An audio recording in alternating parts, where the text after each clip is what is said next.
Bien, estudiemos ahora la estabilidad del núcleo desde el punto de vista energético, energía de enlace. Nos remontamos a principios del siglo XX, seguimos investigando el núcleo y fijaros lo que encontraron.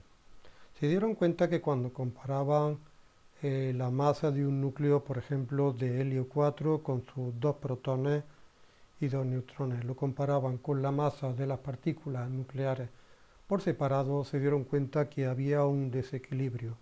Concretamente, la masa de las partículas nucleares por separado era mayor que la masa del núcleo una vez formado.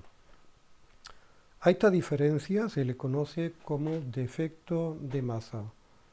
Masa perdida cuando un núcleo se forma a partir de las partículas nucleares. ¿A dónde va a parar esta masa? Recordad que en la química hay un principio que es el principio de conservación de la masa, que dice que la masa de los reactivos y de los productos siempre tiene que ser la misma.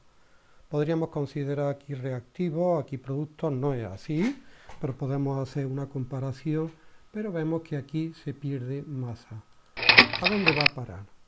Bueno, pues después de los estudios de Einstein se dieron cuenta que en realidad esa masa perdida se transforma en energía. Mirad, la energía generada o liberada por esa pérdida de masa me lo da esta ecuación. A esta energía liberada en el momento de la formación del átomo, de efecto de masa por la velocidad de la luz elevada al cuadrado, se le conoce como energía de enlace y nos da una primera medida de la estabilidad de un núcleo. Cuanto más energía se haya liberado, más bajo energéticamente será y por tanto más estable será. Mirad cómo se calcula. Haremos bastantes ejercicios. Bueno, el libro tiene una manera de hacerlo. Calcula cuánta energía supone la pérdida de una UMA, una unidad de masa atómica. Esta es una unidad de masa atómica puesta en kilogramos por la velocidad de la luz elevada al cuadrado. Pues quiere decir que cada UMA que se pierda la formación de un núcleo supone una liberación y por tanto una estabilización de esta cantidad de energía. Bien, aquí puesta en julio, aquí puesta en megaelectronvoltios. Nosotros no lo vamos a hacer como lo hace el libro, sino que utilizaremos la ecuación de Einstein en todos los casos, que es como lo pide en selectividad. Venga, vamos a hacer algún ejercicio. Bueno, aquí tenéis un ejercicio resuelto. Calcula el defecto de masa y la energía liberada en la formación del núcleo de carbono 12. Bueno, ¿cómo lo haríamos? Fijaros que en la primera parte, para calcular el defecto de masa, tenemos cuál es la masa de 6 protones y de 6 neutrones en UMA. Y después le restamos la masa del átomo de carbono 12, del núcleo del carbono 12. Una vez ya formado, recordad que por definición de lo que es la UMA, un átomo de carbono 12 tiene de masa 12 UMA. Aquí tenéis la diferencia, el defecto de masa. Atención, para hacer este tipo de ejercicios tenéis que arrastrar todos los decimales, no podéis despreciar. Si os dan 6 cifras decimales, vosotros tenéis que seguir con 6 cifras decimales. Mirad cómo aquí lo hace multiplicando por el defecto de masa por el equivalente energético de cada UMA. O sea, se liberarán 89,1 megaelectronvoltios. Vosotros debéis de hacerlo aplicando, pasándolo primero esto a kilogramos y después multiplicando por la velocidad de la luz elevada al cuadrado. Bien, veamos algunos ejemplos. Por ejemplo, en el ejercicio 4 vamos a ver cuál de los dos núcleos es más estable, o sea, en cuál se ha liberado una mayor energía, en cuál de los dos es mayor la energía de enlace y por tanto será más estable. Esto tiene algún matiz, pero ya lo haremos más adelante. Bien, vamos a calcular entonces defecto de masa para el berilio 7, defecto de masa para el berilio 9 y después qué energía se ha liberado en la formación de este y de este. Vamos a ver. Fijaros, aquí tenemos los dos isótopos del berilio. Arriba el berilio 7 lo hemos marcado con 1, aquí tenemos el defecto de masa y aquí el berilio 9 lo hemos marcado con 2. Fijaros que el berilio 7 tiene 4 protones, por tanto para calcular el defecto de masa tendré que contabilizar la masa de los 4 protones más la masa de 3 neutrones. masa del neutrón. Y a esto tendremos que restarle la masa del núcleo ya formado.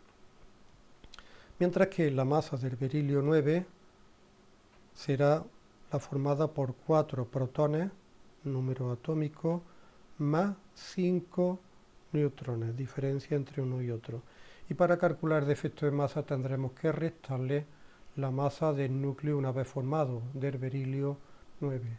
Bien, una vez contabilizada sustituimos las masas cada una por su valor, que nos da el problema, y obtendremos el siguiente resultado. Bien, aquí tenemos los cálculos para el primero.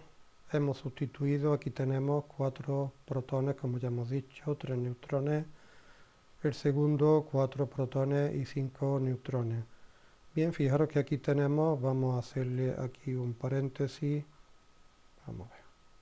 Aquí y aquí es la masa de los nucleones. Aquí y aquí. Y aquí tenemos la masa de los núcleos una vez ya formados. Bien, en el primer caso nos da un valor de defecto de masa de 0,0381669. Y estos son unidades de masa atómica. Veremos en el segundo.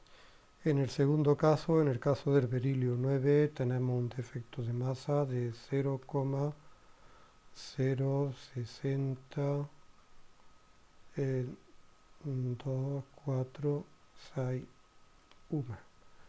Fijaros que estos defectos de masa darían lugar a una emisión, desprendimiento de energía que podríamos calcularla por la ecuación energía desprendida es igual a defecto de masa por la velocidad de la luz elevado al cuadrado. Evidentemente, si hay un mayor defecto de masa aquí, pues el desprendimiento de energía será tanto mayor. Por tanto, la energía de enlace será mayor en el segundo caso que en el primero. Diremos entonces que es más estable el segundo que el primero. Os dejo para vosotros que utilicéis esta ecuación para calcularlo. Claro que previamente esto habrá que pasarlo a kilogramos y esto habrá que pasarlo a kilogramos. No me lo hagáis como viene en el libro. Os dejo para vosotros también el ejercicio número 6, calcular la energía de enlace correspondiente a este átomo de litio. Tendríamos que tener en cuenta la masa de 3 protones junto con la masa de 4 neutrones y restarle la masa del átomo de litio que tenía aquí. El dato de la masa de los protones y de los neutrones lo podéis coger de aquí, de arriba.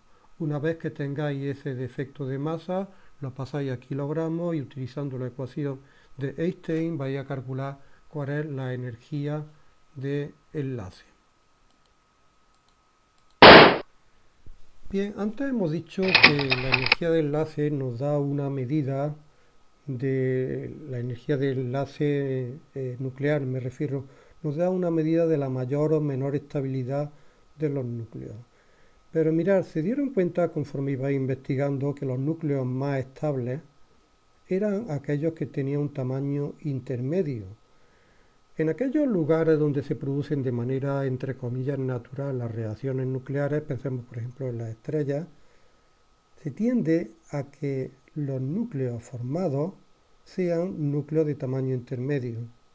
O sea, los núcleos pequeños sufren procesos de fusión, ya veremos, buscando ser más grandes, mientras que los núcleos muy grandes sufren procesos de fisión, romperse, generando núcleos más pequeños. Por tanto, no es esa energía nuclear de enlace, la que acabamos de ver, la que nos da una verdadera medida de la estabilidad de un núcleo. Mirad la pregunta que os hago. ¿Cómo se puede justificar que los núcleos centrales de la tabla periódica, los núcleos medianos, tengan esa mayor estabilidad? Mirad, la medida que de verdad nos da la mayor o menor estabilidad de un núcleo es esta que tenéis aquí, la energía de enlace, pero por nucleón. Por tanto, el ejercicio que hemos hecho antes no es del todo correcto. Tendríamos que haber dividido en un caso entre 7 y en otro caso entre 9 para que de verdad nos diera la mayor o menor estabilidad de uno u otro. Mirad, fijaros que si nosotros representamos esta energía de enlace por núcleo, pues nos va a dar una cosa así. Fijaros cómo los átomos, los núcleos que presentan un mayor valor de energía de enlace por nucleón son los de tamaño intermedio. Efectivamente, esto se corresponde con lo que encontramos en la realidad, que son estos núcleos de tamaño intermedio a los que tienden este tipo de reacciones. Mirad, si yo tengo un núcleo muy pesado, tiende a romperse para generar núcleos intermedios más estables, con un mayor valor de energía de enlace por nucleón. Si yo tengo núcleos pequeños, tienden no a romperse, sino a fusionarse para así generar un núcleo de tamaño, como hemos dicho, intermedio. Bueno, aquí tenemos algunos valores de energía de enlace por nucleón. ¿Cómo calcularíamos entonces para cualquiera de estos núcleos? ¿Cuál es la masa del núcleo? ¿Cuál es la masa de los nucleones? ¿Cuál es el defecto de masa en cada caso? ¿Y cuál es la energía de enlace por nucleón que generan? Bien, hagamos algunas actividades. Vamos a hacer la actividad número 7. Nos preguntan o nos piden que calculemos la energía de enlace del helio 4 a partir de los datos de la tabla 13.2. Bueno, aquí tenemos el helio 4. Fijaros que tiene una energía de enlace por nucleón de aproximadamente 7 megaelectronvoltios. Atención, nos piden energía de enlace, no energía de enlace por nucleón. Por tanto, vamos a ver cómo lo hacemos. Bueno, aquí tenemos los cálculos para el ejercicio. Vamos a poner el número 7, hemos dicho. Bueno, vamos a ponerlo un poco mejor. Para el ejercicio número 7. Vaya. Bueno, veamos. El dato que nos da es la energía de enlace por nucleón 7,1 megaelectronvoltios. He cogido el dato a partir de la tabla. Lo que nos preguntan entonces es esto, la energía de enlace. Por tanto, el número másico pasa multiplicando y como para el caso del helio 4 el número másico es 4, multiplicamos y aquí tendremos por tanto el valor de la energía de enlace. Bien, pasemos a hacer ahora la actividad número 8. Considera los núcleos de litio, litio 6 y litio 7, aquí tenemos los dos isótopos del litio, de masa respectivamente, siendo 3 el número atómico de estos dos isótopos. Calcula para ambos núcleos primero el defecto de masa. Bien, aquí tenemos los datos que nos dan. Vamos a calcular primero el apartado A, defecto de masa. Bueno, aquí tenéis el apartado A una vez sustituido por cada masa por sus valores. Fijaros como el litio 6 tiene 3 protones y 3 neutrones, mientras que el litio 7 tiene 3 protones pero 4 neutrones. Sustituyendo por las masas, aquí tenemos el defecto de masa en UMA para el litio 6, defecto de masa en UMA para el litio 7. También hemos calculado el defecto de masa en kilogramos, utilizando la equivalencia. Bien, este es el apartado A. Vamos a poner aquí apartado A. En el apartado B nos pide la energía de enlace para el caso, vamos a poner aquí 1 y para el caso 2. ¿Cómo calculamos la energía de enlace para el caso 1? Pues será igual al defecto de masa 1, o sea del litio 6 multiplicado por la velocidad de la luz elevado al cuadrado, y para el caso 2 tendremos que la energía de enlace será el defecto de masa para el litio 7 multiplicado por la velocidad de la luz elevado al cuadrado. Veremos entonces cuánto sale en un caso y en otro. Atención que lo vamos a hacer siempre así, no como lo hace el libro. Aquí tenemos el dato del defecto de masa en kilogramos del primero, defecto de masa del segundo, y ahora lo vamos a multiplicar por la velocidad de la luz elevado al cuadrado. Bien, aquí tenemos en el apartado B cómo hemos calculado la energía de enlace para cada uno de los núcleos litio 6 y litio 7. Cogiendo los datos de defecto de masa, multiplicamos por la velocidad de la luz elevado al cuadrado. Y aquí vemos la energía de enlace para el litio 6 y energía de enlace para el litio 7. Calcularemos ahora la energía de enlace para el nucleón para ambos.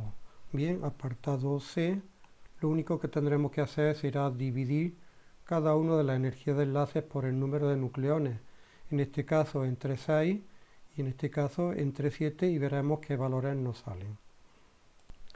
Bien, aquí tenemos el apartado C en el que fijaros cómo hemos dividido la energía de enlace para el litio 6 y litio 7 entre el número de nucleones. Vemos que el valor que nos sale para el caso del núcleo 7 es mayor. Por tanto, esta es la verdadera medida, de la mayor o menor estabilidad de un núcleo. Es más estable, por tanto, el litio 7 que el litio 6. Bien, sigamos. Núcleo inestable, radiactividad natural. Esta pregunta, esta cuestión que nos plantea aquí ya la hemos plasmado, ya la hemos comentado. Desde el principio se preguntaban ¿para qué sirven los neutrones? Fijaros cómo el número de neutrones puede variar, puede aumentar, puede disminuir sin que afecte al tipo de átomo. Sí que es verdad que aparecen diferentes isótopos, pero lo que realmente define el tipo de átomo no es el número de neutrones, recordad que era el número de protones. Bueno, actualmente estamos en condiciones de responder esta pregunta. Fijaros que la presencia de los neutrones hace que se estabilice el núcleo, porque aporta una interacción nuclear fuerte, una interacción atractiva, mientras que no aporta una interacción, una fuerte repulsión eléctrica, que es el caso de los protones. Fijaros, por tanto, que estabilizan el núcleo. De hecho, os podréis dar cuenta como cuanto mayor sea el núcleo, el número de neutrones aumenta. Para un núcleo relativamente pequeño, el número de protones y el número de neutrones es el mismo. Sin embargo, para núcleos cada vez más grandes, aumenta a mayor velocidad el número de neutrones. Veamos la gráfica. Fijaros que aproximadamente hasta el hierro o cobre, aquí tenemos número atómico, o sea, número de protones, y aquí tenemos número de neutrones. Fijaros, por ejemplo, para un número con 20 protones, el número de neutrones es prácticamente el mismo. Sin embargo, fijaros qué ocurre cuando sobrepasamos el valor 25 o 30 aproximadamente. Veamos para el número atómico 60. Fijaros que si tiene 60 protones, el número de neutrones es bastante mayor, aproximadamente entre 80 y 90. Se piensa que, repito, la razón es que los neutrones aportan estabilidad, aportan interacción nuclear fuerte, atractiva, mientras que su presencia no aporta repulsión.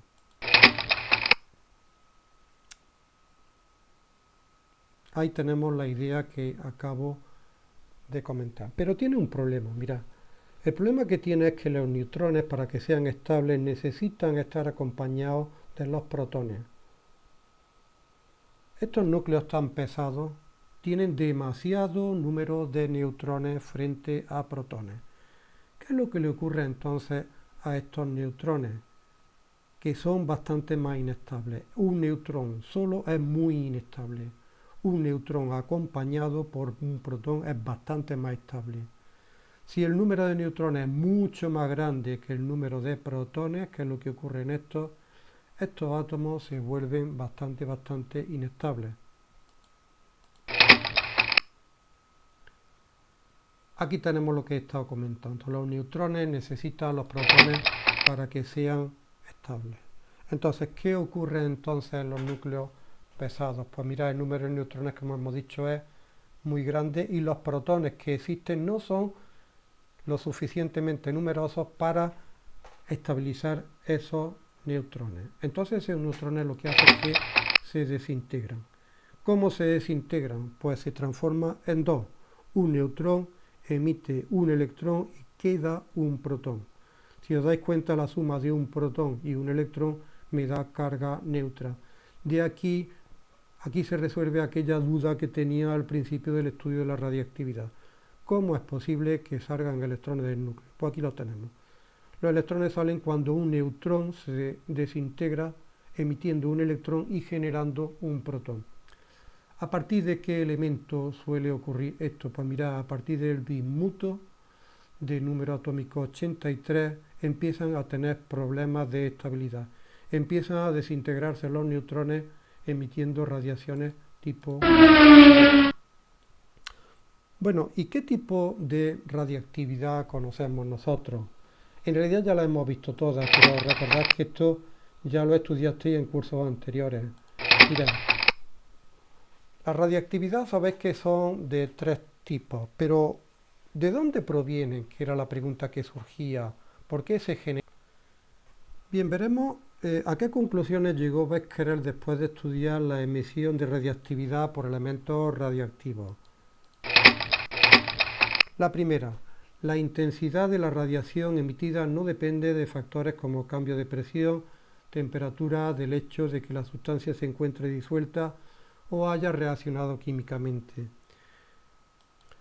Mira, esto hace que una sustancia radioactiva siga siendo radioactiva quemándola, enterrándola, cambiándola de presión, porque el origen de la radiactividad está en algo que es completamente ajeno a estos factores, que es el núcleo. El núcleo está muy protegido, está muy aislado por esa capa de electrones, entonces no se ve afectado por nada de lo que estamos viendo aquí. Segundo, la emisión radiactiva va acompañada siempre de una emisión de energía.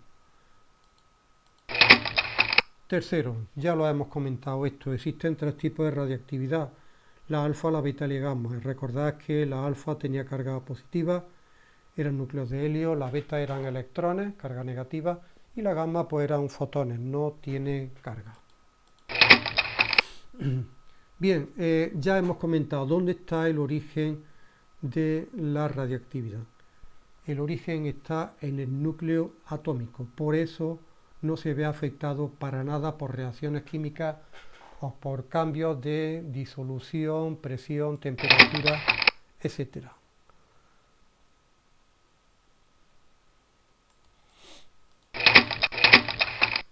Mira, se dieron cuenta que cuando un átomo emitía radiactividad, siempre y cuando no fuera tipo gamma, que es verdad que esto no afecta en este sentido, pero cambiaba el número atómico, cambiaba el número másico. Atención, si cambia el número atómico quiere decir que un elemento se transforma en otro completamente distinto. Recordad que Dalton, un siglo y pico antes, dijo que los elementos eran inmutables. Ahora vemos que esto no es cierto. Dalton decía que un átomo de hierro sería de por vida, eso de vida entre comillas, átomo de hierro. Sin embargo, nos damos cuenta que en reacciones de este tipo, reacciones nucleares, hace que unos elementos se puedan transformar en otros elementos.